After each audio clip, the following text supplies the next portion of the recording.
3 saham pilihan Bridge di minggu ini. Yang pertama, PT Indosat Tbk atau saham ISAT. Dari result kinerja, ISAT membukukan penurunan laba bersih sebesar 24,42% year on year menjadi 2,78 triliun rupiah pada Q3 tahun 2023. Di sisi lain, pendapatan meningkat sebesar 8,49 year on year menjadi 37,46 triliun rupiah.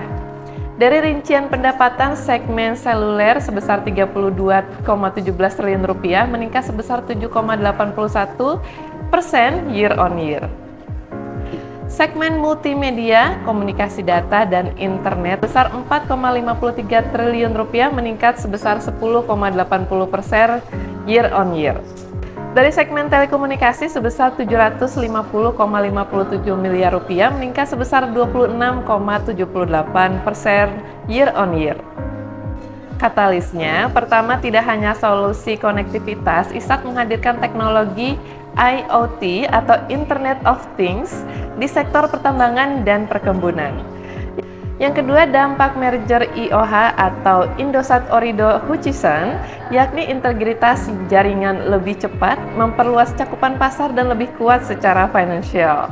Lalu yang ketiga, ISAT akan fokus pada digitalisasi dan pemerataan infrastruktur, terutama di luar Jawa, termasuk pembangunan jaringan di Indonesia Timur.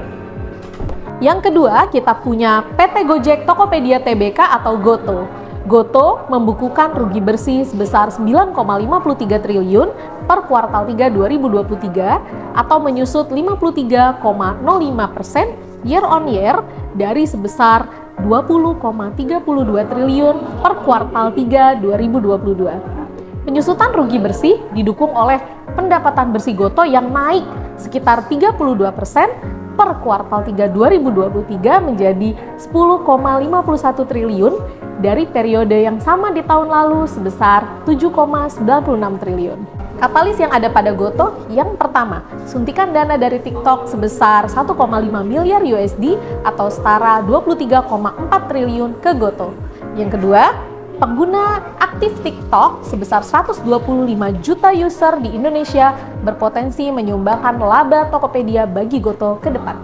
Dan yang ketiga, bisnis e-commerce di Indonesia diprediksi akan terus meningkat selama beberapa tahun ke depan sejalan dengan pemulihan ekonomi pasca COVID-19.